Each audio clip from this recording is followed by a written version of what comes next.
Post-pandemic, a lot of our brides are asking for the princess dress. They want to go all glamorous, they like the sparkles, the blings and fairytale.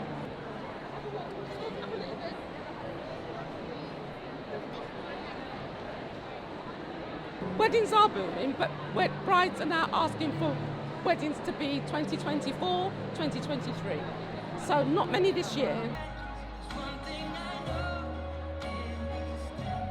Well, brides are a bit more savvy now. Before they used to spend about £2,000 on their budget for their wedding dresses, and now I'm finding they'll say they've got a budget of £1,000 to £1,500. So because of the current climate, they've got to consider the budget.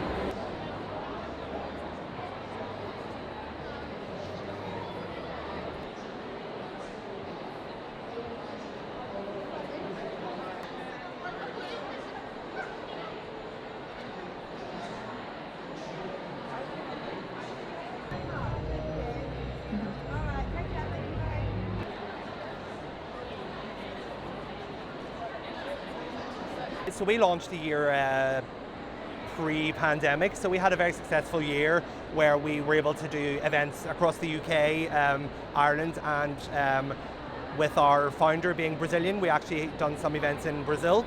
Obviously we then had the introduction of the pandemic that really affected us. We lost quite a few events, obviously with the restrictions and venues having to close.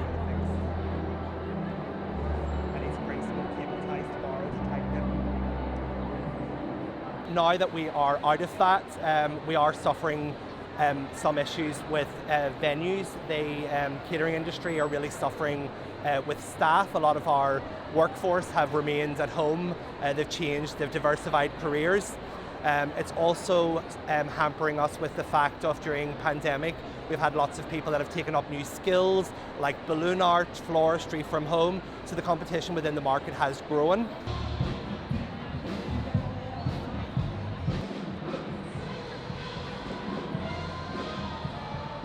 It is slowly picking up, but they're still quite small in regards to the amount of guests that we would have had post-pandemic.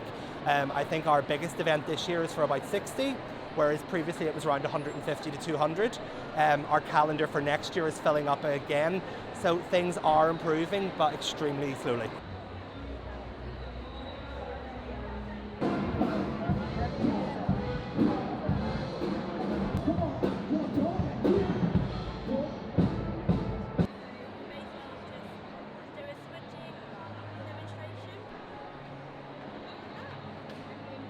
So this is the Celtic or pagan hand fasting ceremony. So we have a sacred circle, and basically we have the four compasses, north, east, south, west, and we do a ritual at each of them. We have the four elements with air, fire, water, and at the earth ceremony bit is where we actually do the hand fasting, hand tying with either ribbons or cords. So.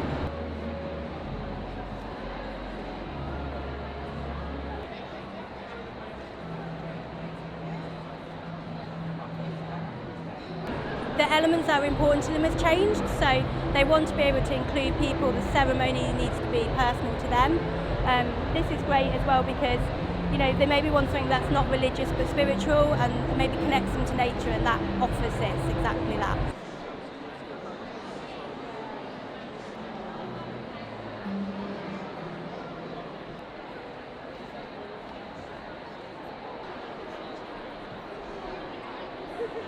I think the trends which have come out post-pandemic, we saw that the micro weddings, obviously that was constrained by the numbers.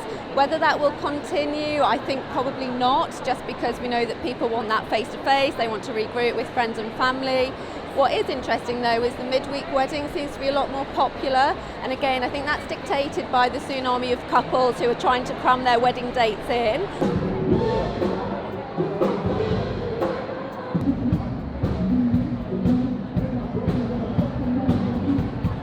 From a business perspective, we're very aware that financial constraints are impacting a lot of people at the moment, but I think if you look around the show today, people certainly don't seem shy at planning and spending, and I think wedding budgets, there's always a contingency in there. People want to go big, they want to spoil themselves. It's such a special day that I think spending will continue in this sector.